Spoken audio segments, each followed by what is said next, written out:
May I present Jay Centifanti, who has been or was a rich, white, Harvard-educated male who had a history of unrelated mental problems, and one day in 1975, he flipped out and shot his estranged wife 5 times in the face and neck. She survived the attack, and Jay has been trying to get his life back in order ever since then. This audience should know that he spent 1 day in jail. He spent 2.5 years in a mental hospital. Mr. Centifanti was found guilty but mentally ill. Say again, his wife survived. The incident happened in 1975. Some other things you should know about Mr. Centifanti as we make our way here in a very complicated issue. Who is mentally ill and who isn't, and how much can we expect the professional community to anticipate violent behavior on the part of the mentally ill? It should be said right at the outset here that the mentally ill are much more vulnerable than they are threatening to us. More mentally ill people get beaten up than beat up other people. But we also know that there are not a few mentally ill people on the street and homeless, and it is also true that people with severe mental illness make up 1.8% of our population, and there are probably over 25,000 severely mentally ill people in jail today. Why can't you get treatment? And if they give you a pill, pat you on the head, and send you out, and you hurt somebody, then you are finally accommodated in a jail. How come we can't blow the whistle sooner? And what is the state of mental health facility health care in America today? You graduated from Harvard and received a JB, Doctor of Jurisprudence, and an MBA at the same time. So yes, you're quite obviously a very gifted man. You're the son of an Italian immigrant, I believe. That's correct. And you met your wife, I don't know, sometime before 1975. At college. In college.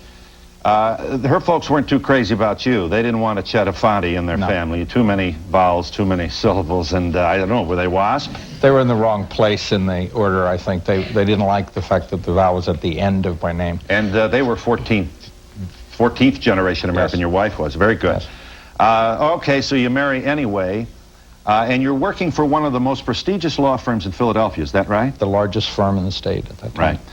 Right. So you're, let's say again, you're a very, very gifted, brilliant guy. Phil, the point about being bipolar is it comes with the territory. You're going to find out, you know, from talking to anybody who knows anything about mental illness, that bipolar people do great things. They're artists, they're musicians, they're poets, they're lawyers. But the downside of that is that it's a sickness, it's an illness, and that you pay for that. You pay for the good side. The bright side is compensated by a dark side. Very good. Your wife started to see another man. Yes. He was quite a younger man. Yes. There was a good deal of difficulty in your own marriage. When you have a mental illness, there are difficulties. Right. Some of the features of your mental illness would be behavior that was totally inappropriate and on some occasions shocking. In a profile on you written and published in the Philadelphia Inquirer, a story, you played the tuba. Yes. Your mother said, you know, your mouth is too big for the piccolo, play the tuba. Sure. A little bit funny, huh? Yes. And you said, okay, I'll show you, and you did. And you were probably a damn good tuba player, huh? It's my band. Okay.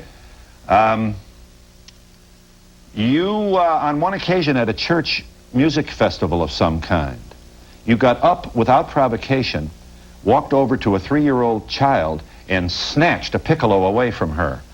I think with some verbal abuse as well. Yeah, the usual pattern, I think, for people who are having mood swings, manic episodes, is a great deal of verbal and sometimes physical aggression. And unprovoked? Unprovoked, just paranoid behavior. Right. Okay, that's just one incident. You were also verbally abusive to your wife, were you not? All the time. All the time. You're no good, you're this, you're that. Did you ever physically harm her? Yes. You did? You struck her? Yes. With an open hand, fist, what? Both. All right, so she's had it. Kids?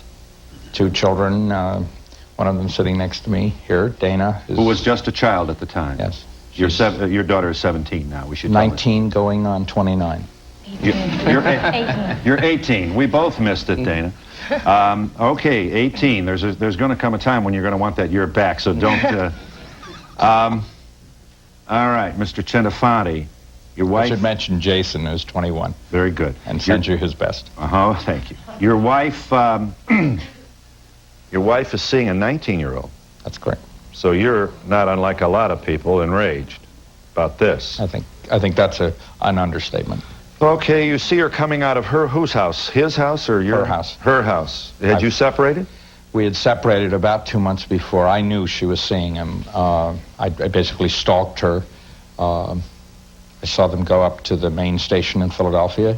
You watched them? Watched them. They had a cheesecake and a bottle of wine. And I knew they were going to dinner. I very quickly figured out that they would take a late train back from dinner. And at the end of the evening, after putting Jason and Dana to bed at my house in the restored colonial went area back to the station and waited for the last train to roll in. Yes. The last train came in, and you got on the car. Yes. This is an L, is it? Is it called the Medea line or no, Media? Media line. It's an elevated subway train line. Philadelphia Municipal Transit facility. That's okay, right. Vehicle. You got on the car. Your wife did not exit that station. Did you know she wouldn't? No, I did not know where she was going at that point. They just stayed on the train. Was the 19-year-old male partner with her at the time? Yes, sitting next to her. Do I understand that when you approached her, the back of her head was to you? That's correct. How long had you owned the gun? A month or so. Our home had been broken into, and I bought the gun for self-protection. Okay. Did you say anything to her before firing? Phil, this is the part that, it's hard to... I don't remember the actual shooting. Okay. I sort of come out of it, and I realized that I've shot her.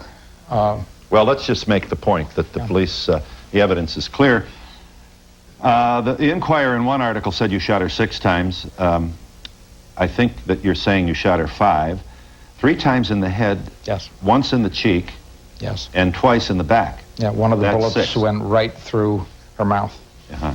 And she survived. She was out of the hospital in 11 days. You in 11 days. Do you have any faith? Do you have any belief system at all, Phil? Right. It'll make you believe. All right. The trainman comes out of his compartment, and you say, you call him an MFer, and you obviously... No. I called the boyfriend an MFer. Oh, I see. And apparently he responds to that.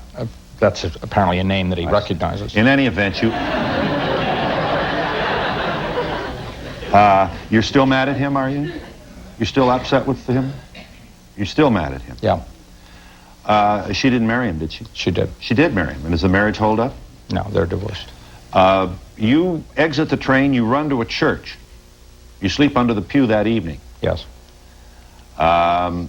And I discover with these command visual hallucinations that kept coming to me, like the signboard on the Times building in New York Times Square. I see visual messages that tell me to shoot her, that tell me to run, that tell me to hide. And the last one in the church is basically go up into the attic. I find a secret room, sort of like the Laurel and Hardy movie where you lean on the bookcase and the bookcase turns and you're in a secret room. The secret room was at the church? It was at the church up in the attic. And were you able to dwell in this place for 2.5 months without discovery? Yes. Uh-huh. Did you hear your own eulogy? They thought you committed suicide? Yes. So? And they delivered, like Tom Sawyer or Huck Finn, whoever it is in the book, I hear them saying, poor Jay is dead, and boy, what a great guy he was. Mm-hmm. Was this an imagination, or did you hear this? It actually happened. You actually happened. You listened in at your own funeral. From your room? From the attic of the church. You didn't hear voices in the classic schizophrenic sense. You saw the messages. Yes. Were you on medication at the time? No. Were you in therapy at the time? Never been anywhere near any kind of treatment. Right. We should tell this audience that at the time of this shooting, you had already been told by this very prestigious law firm that not only were you not going to be a partner, you were going to be dismissed. I think that they knew, sort of in a practical way, that there was something very wrong. And you worked for them for 2.5 years. 5. 5 years. And you did good work. You were a great researcher. You put things great together. Employees, Phil. Right. The saying in the mental health consumer movement is, the schizophrenics do all the planning and the dreaming, the manic depressives do all the work.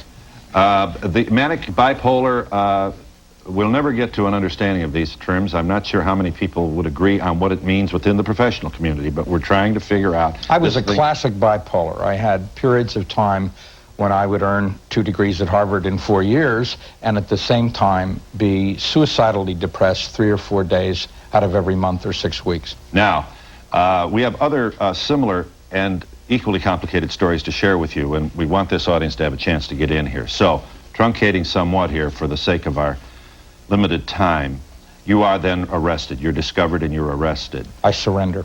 You surrendered. And you spent 1 day in jail, and then you... surrender at a state hospital. You go to the state hospital. I assume there were many intervening things. You were never tried. But you did... I pled no contest. Guilty? Agnew plea. All right. You were found guilty but mentally ill. Yes. Sentenced, actually got a sentence. Not unlike John Hinckley's sentence. No, he was not guilty by reason of insanity, Phil. He doesn't get a sentence. He just gets sent to a hospital. I'm sorry. I get You're a criminal correct. sentence. I am corrected. Not guilty Hinckley. Dahmer, guilty but insane. Dahmer goes to jail. Hinckley goes to the hospital. That's right. You were found guilty but mentally ill, but you did not go to jail. I went to the hospital. And you spent 2.5 years in the hospital. 2 years, 3 months, 1 day, 6 hours, and 17 minutes. Mm-hmm. And you're reviewed by all the psychiatrists? Yes. And you're released. This would have to be 78? January 78. And you've been a free man ever since? Free man. Mm-hmm. And now you'd like to be readmitted to practice law? I'd like to have a life. Mm-hmm. I'd like to... Get back on track and... 16 years. Right. Is a long sentence. Right. Let me ask you just a couple things here, Mr. Centifanti. You're now on medication, true? Yes. Is it lithium? Lithium carbonate. Is lithium the only medication you take? I just discovered I was a diabetic. I'm on insulin, but lithium is the only medication I take for my mental illness. Right. And you've had no scrape with the law? You haven't rolled any stop signs? You haven't jaywalked? I don't drive, so I don't roll stop signs, but in terms of any kind of complaint against me, there's been nothing for 16 years. What have you been doing for a living since that time? You're permitted to work for other lawyers in our state when you're in a disciplinary status. So I work for other lawyers. I work... You're like a paralegal then with a JB from Harvard. And I advocate for the mentally ill in a program called Pennsylvania Protection and Advocacy, which is funded by the feds to help people like me. Right. And you have testified before committees in Albany, have you not? In Albany, Washington. Essentially saying what? Saying basically that... Don't throw the mentally ill on the ash heap forever. We are people. We can be well. Things treatment happen. Works if you pay for the treatment. If you don't dump people, if you treat them fairly, people can come back. People can have lives. Right. And you've seen no messages now? You've had no psychotic episodes? No. I see you're moved to tears as you recount your story. This should be accepted as merely the pain that wells up in your chest when you think about very, very tragic times in your life. Is that how you want us to explain? There's a little bit of anger here. I want to move on. I'd like to get the bar behind me. I'd like to be reinstated. I was never disbarred. I was suspended for 5 years. This is the 14th year of a 5-year suspension. Either they're going to give me a chance, Americans with Disabilities Act kind of, civil rights, yes. Or they're not. And if they're not... Then let's get it. Let's do it. Let's get it over with. Is this the point? May I just make this point, Mr. Centifanti, and I think you make a contribution here to all of us in understanding this most complicated issue called, amorphously enough, mental illness. There might be some people in this audience that would say, "You scare me, Jay. But I'm going to bite my own bullet here. I see a person behind those eyes there. But your interest in practicing law again, it's just maybe a little too much chutzpah. And what would be wrong, since you are the luckiest man in many ways, being free after this horrible incident to which you have acknowledged responsibility, to continue your life as an advocate, well-spoken, well-informed, passionate, political. As soon as I open my mouth, Phil, to anyone in Congress, in the state capitals, in the legislators, the first thing I have to do by law is tell them that I'm not there as a lawyer. I'm a suspended person. And that upsets you, that you'd like to be there as a lawyer. Is this the point? I'd like to be there as a person without having this disability in my way for the rest of my life, this professional disability. Let's talk with Dana, and your 17-year-old daughter. We're also here with Timothy Michaels, who's a director of forensic psychiatry, an MD at Jefferson Medical College in Pennsylvania. He has evaluated Mr. Centifanti for readmittance to the bar. We'll be back in a moment.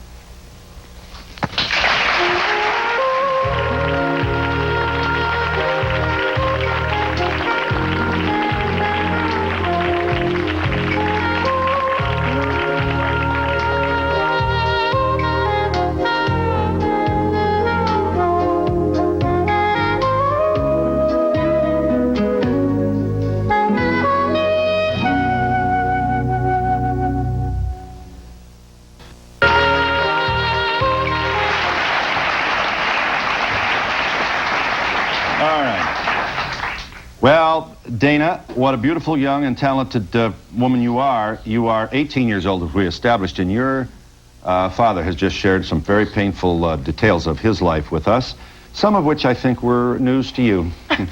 I assume that you've been raised by your mother. Yes. And your contact with your father has probably been, what, minimal or occasionally, sometimes? More so when I was younger, not so much now that I'm older. So you have to say that you really don't know your dad in any kind of personal way. Not really. And I'm sure you're going to have to deal now with all the, you were told, I assume, a long time ago, some of the details about what happened. I think when I was 7 or 8, the man, the 19-year-old that my mother was with, that she later married, one day, she came home from work, and I found out then what was so wrong with my father and why I didn't see him until I was 4. Right. As you know, there's a lot of, one of the problems with the millions and millions of people who are in families with people who are mentally ill, whether it's bipolar, all those funny names we throw around, is, hey, maybe I got it, because there is a genetic feature to some of these illnesses, as I'm sure you're aware. So you have to struggle with that, don't you? Yes, it seems to me, and I think people around me, that I do display the tendencies that my brother certainly doesn't, but I might. What, depression? Suicidal, depression. I go from, happy one minute to wanting to kill myself the next. Roller coaster. And you've shared these feelings with your mother. I've written poetry and stories, but I've never come right out and said anything. Mm-hmm. So you don't have a therapist, or you're not in any kind of professional alliance with anyone? I was seeking help through a psychologist after I lost a really close friend of mine because of my tendencies. He couldn't stand to be around me anymore. Mm-hmm. And after that, I thought maybe it's time to get some help.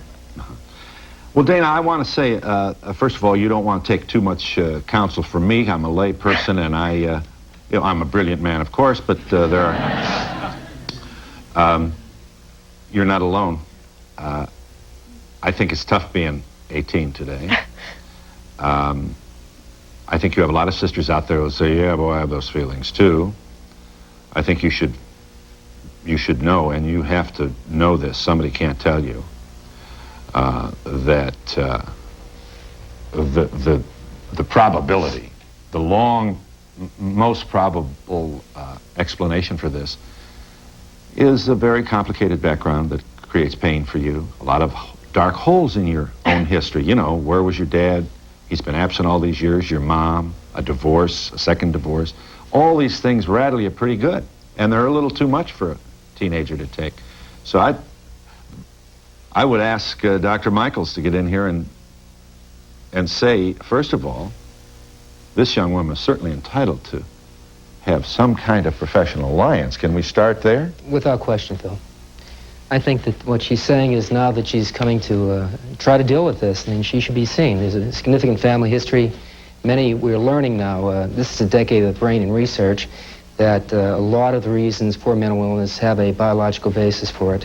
And we can make some treatment. Jay has been treated. He hasn't had any behavioral problems for years. But I think Dana should be seen, treated, evaluated, and because she's suffering. Dana, it should also, I think you're not afraid to say, and your feelings about your father have to be mixed, huh? Or is... Well, I was raised on, continual abuse because of who my father is. And I mean, it's hard to take that one point, and that's decided my life from then. And it's hard to forgive somebody for a horrible event while you were a child. Yeah, and for the consequences I've had to suffer because of it. But from whom, Dana? Friends or? I wouldn't say my mother. I mean, she's never, tried to, told me not to see my father, and, I never thought she poisoned the kids. I never thought that. I never thought that she was... But you did mention abuse, and... you don't have to name names, but... Other people, it was kind of... You're the one with the crazy dad who shot your mother. Yeah, basically. I mean, you kind of get... And people look at you differently. Yeah. And you didn't ask for this. No, I didn't. This is a total accident of birth. Makes you regret ever being born sometimes. And you start to internalize it and feel that you are a lousy person.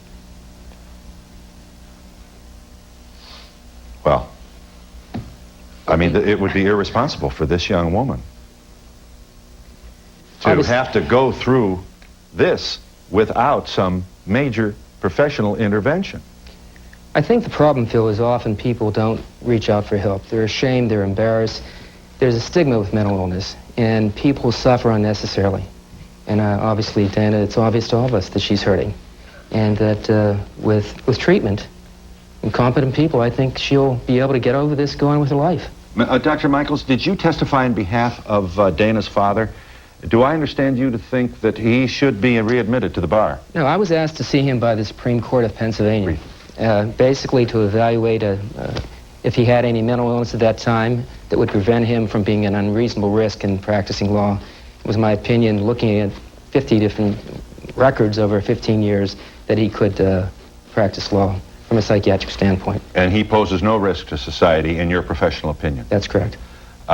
Now, before we break here, and we have to, we're already behind, may we have your professional commitment that you will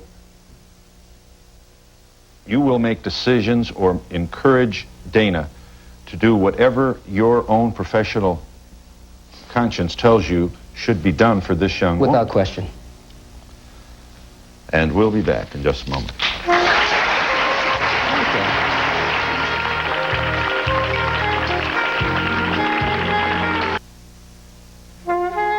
To be part of the audience, please send a postcard to Donahue Tickets, care of NBC, 30 Rockefeller Plaza, New York, New York, 10112. Remember, postcards only, please.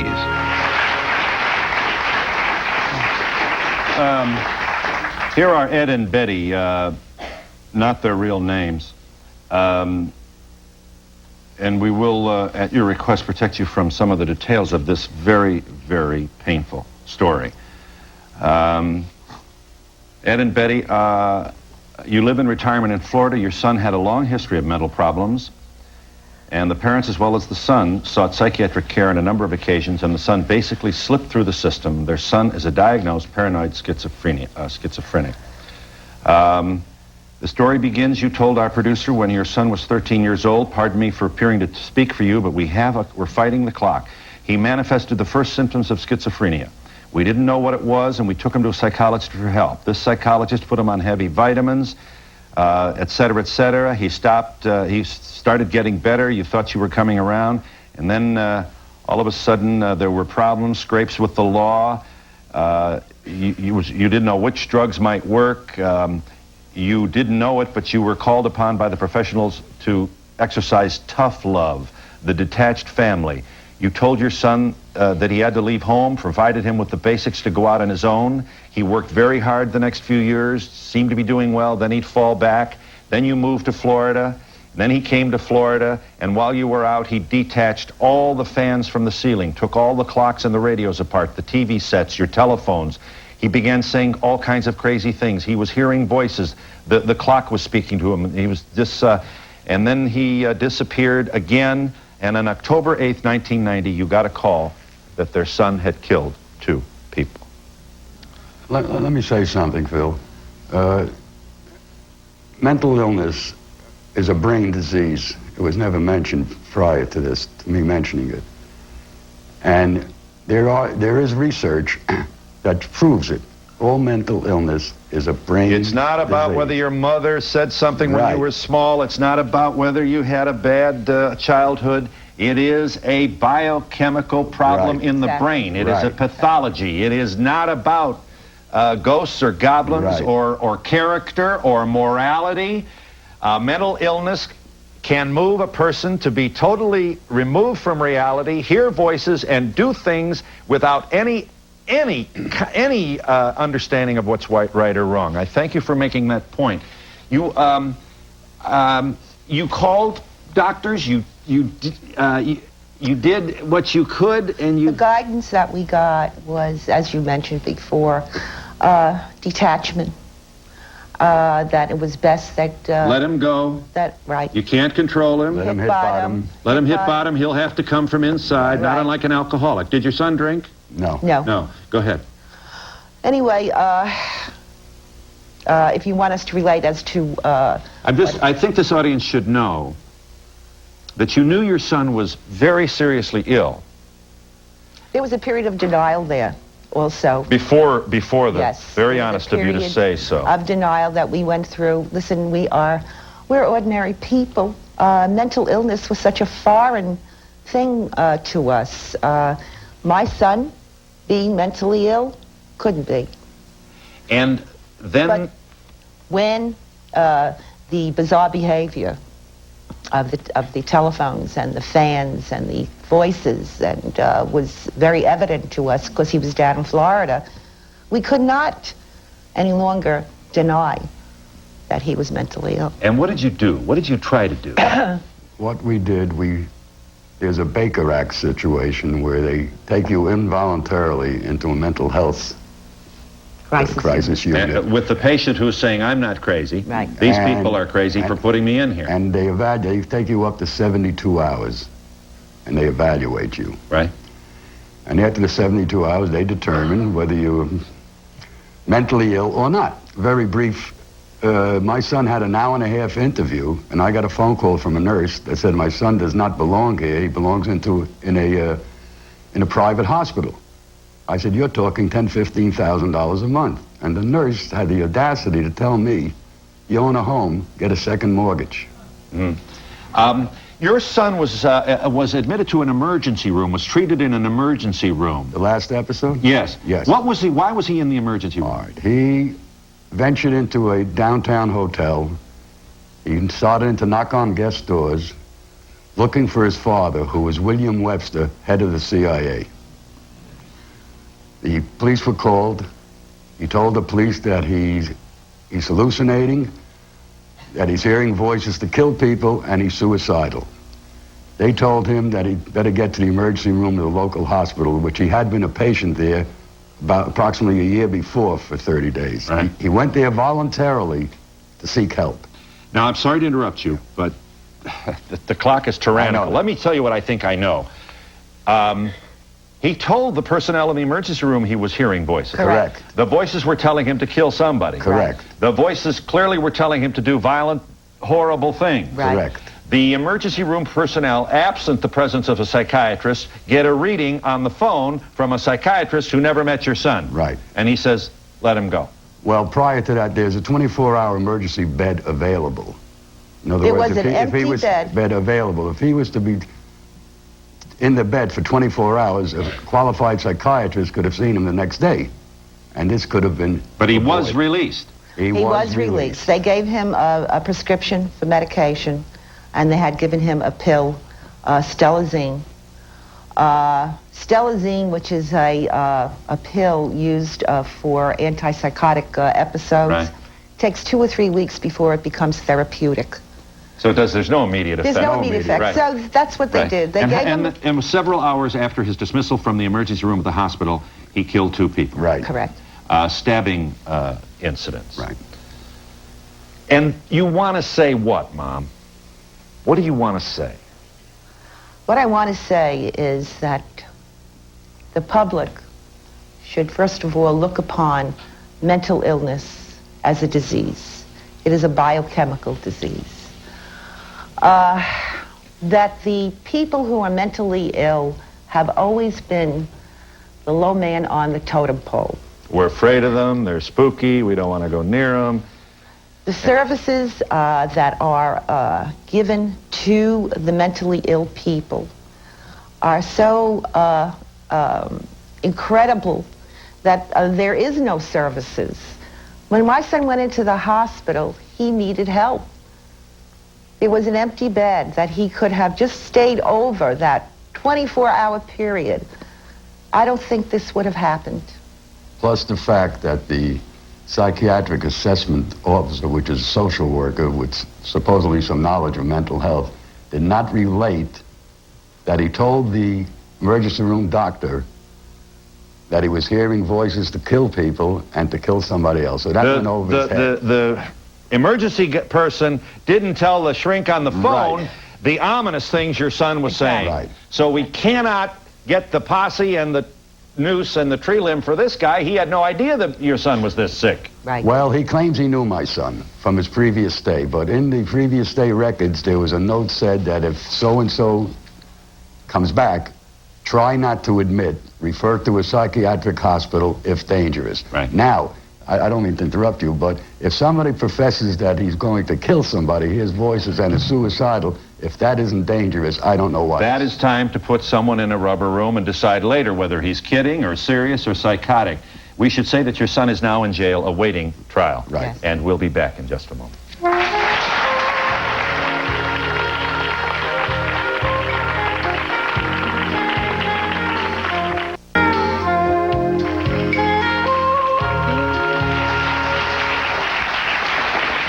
May we see the satellite, please? David Michael O'Brien, can you hear me? Yes, I can, Phil. Mr. O'Brien, you are on the satellite from the Buffalo Psychiatric Center. You are a bipolar manic depressive. You have been in and out of jail and mental facilities for the past 10 years.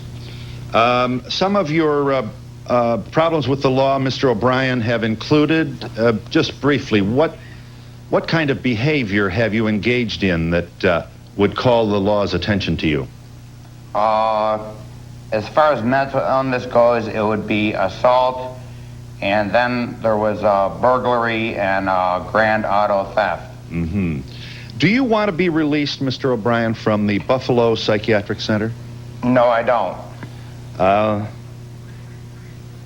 Why? Because I, as so many others, am faultlessly a danger to myself and others in society.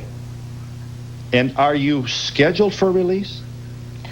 I'm being pressured into release due to a few accomplishments I have made. Inside the institution? Within the institution and mental health system. So you've been an exemplary patient then, is that how we want to say this? You've been a good patient. I've been poor behavior all my life, including during mental illness. I've made a few good accomplishments. Nevertheless, I have auditory hallucinations, visual hallucinations, olfactory hallucinations, Do you of fully... every sense. Do you think you're capable of harming someone else if you are not institutionalized? Well, I just got a cast taken off for slugging a guy at a group home I was staying.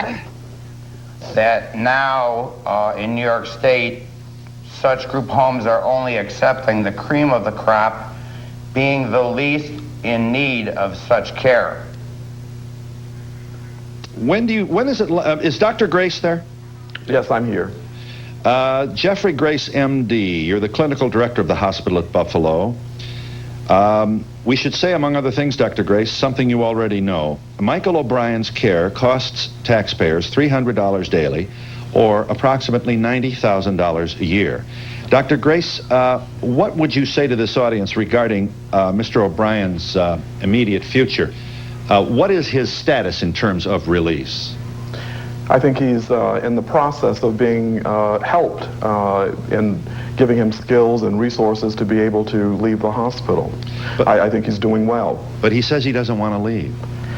It's a difficult sort of process. I was encouraged by your remarks at the beginning of the show where you stated that mental health patients are victims more often than they are going out and hurting people or killing people. I want to say that most patients do very well. In fact, over 2/3 of patients in treatment go out and lead productive lives. And when they're able and capable of doing that, we ought to let them do that and go ahead and return to the legal services, whatever they're capable of doing. Do you feel any professional obligation to respect the patient's interest in not being released? Oh, absolutely. I think only when the patient feels completely capable of leaving the hospital should we do that. However, we need to help him know when that time is appropriate for him. Yeah, Michael, are you David. I'm sorry, David. Your middle name is Michael. Do you anger easily? Is that how I should understand your personality? Well, what I'd like to say is that I've practiced turning the other cheek to the point that I have no outlet, so oftentimes my violence is misplaced aggression. This is something you've obviously come to understand through a lot of therapy, I'm sure. You now take medication, David? I not only take medication, but I drink alcohol and abuse caffeine, available, and sometimes illegal drugs on the outside. Do you have any doubt that you would consume alcohol if you were released? I plan on doing it today. Is alcohol a privilege of yours inside the facility? I've been out in the country mental health system for so long where alcohol is not available that here at Buffalo, it's right outside the door, and I feel I got a little catching up to do. So you are able then to go outside the door and buy a beer or a shot or whatever it is. I want to understand this. Is that right? Yeah, that's true. And do you hear voices, Mr. O'Brien? I have hallucinations of all 5 senses and maybe even 6. And are you now medicated? Yes, I am. What do you take, David? I take Klonopin, lithium, cogentin, and stelazine. And when do you understand you might be released? I have not been given a date, but I am constantly told that I don't belong here. I have potential. Don't you want the things that we have, like the American dream? And that's not true, because I don't. I'm unique, and I'm making the best of a bad situation, and I'm having a good time doing it. And we'll be back in just a moment.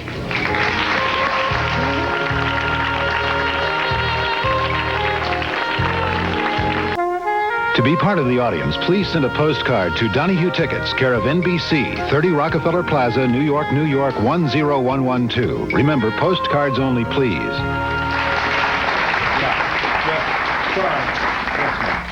Okay, I just had a question for Dana. Yeah. And I was wondering, when this happened with your father, you were like 6 years old. No, she was younger than that, about a year. I was a year. Yeah, briefly you wanted to say. I just want to say, what did you feel, what did you do about your friends? How did they treat you? When I was What a was year going old? through your mind? Well, she was a year. I think Dana's established as she grew, she certainly was made aware. I'm sorry, I would give anything for more time for you to make your point, Dana, and I apologize to you for the brevity of this. You, as you grew older, began to learn about this dark feature of your own family history, so? I told her at some length at one point. I've lost several friends that meant a lot to me, and I've been forced to move several times. Mm-hmm. Yes. I'm wondering, with these, with the disease being biochemical, as you had said earlier, does the drug suppress it, or can it be cured? It really doesn't cure it. Yeah, we don't have a cure because we really don't understand all the causes for this, but what we can do with medication and treatment is bring the symptoms under control. This illness is like any other illness. If you have diabetes, you have it for all your life, but you can control the symptoms. Yes. The gentleman on the left there, I forgot Jay. It seems to me that he is a very angry man still, after 16 years, in spite of his claims of rehabilitation. And I wouldn't want him on the street myself. Oh. Mm-hmm. What's that? Yeah. I think it's terrible that after 16 years, this man's not allowed to go back to the practice of law. Everyone has the right to have a job. He should be allowed I think Mike is trying to get a free ride of the system. He's what? Trying to get a free ride of the system. Who is? Mike. You mean Dave? That's an accurate statement. This is for the question for the people on the television. What do you propose to do with Michael when he leaves the hospital? What is he qualified to do? You speak of David Michael O'Brien, and we'll have, let's speak to him about that issue in just a moment.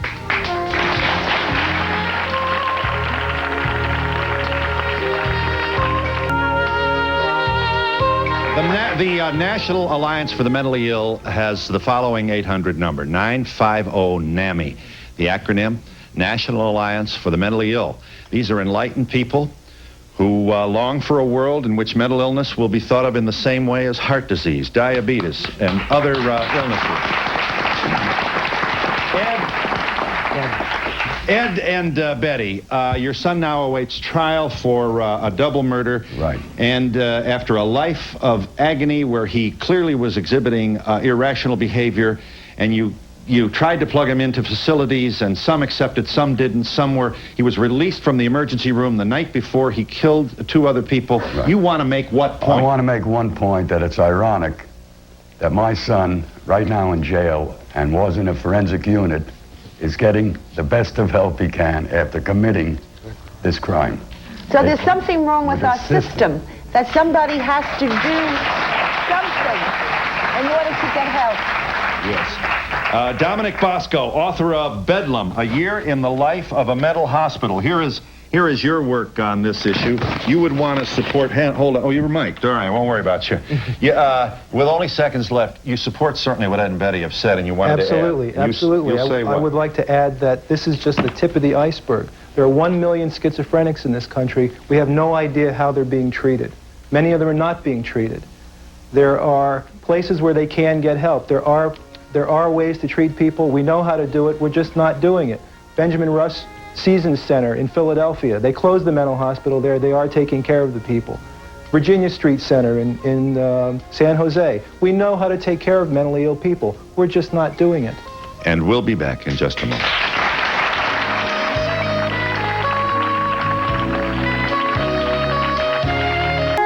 For a transcript of today's program, send $3 check or money order to Donahue Transcripts, 1535 Grand Street, Denver, Colorado, 80203, or call 303-831-9000. Should parents be forced to get a license to have kids? How accountable are you for the crimes of your children? Next, Donahue. Dr. Grace, with only seconds left, what's going to happen now with Mr. O'Brien? Is he likely to be released? He most probably will be released from the hospital. The goal of the hospital is always to treat patients, get them better, and then put them in situations where they can live outside of the hospital. To do less than that is imprisonment. When he's capable of leaving the hospital, he'll leave the hospital, live in a structured environment where he can have medication and even an intensive case manager who can treat him. But to place patients in the hospital for 40 or 50 years and never let them reintegrate is just as awful as letting them out on the street with only this small possibility of them hurting someone. Service is provided and promotional fees paid by the following: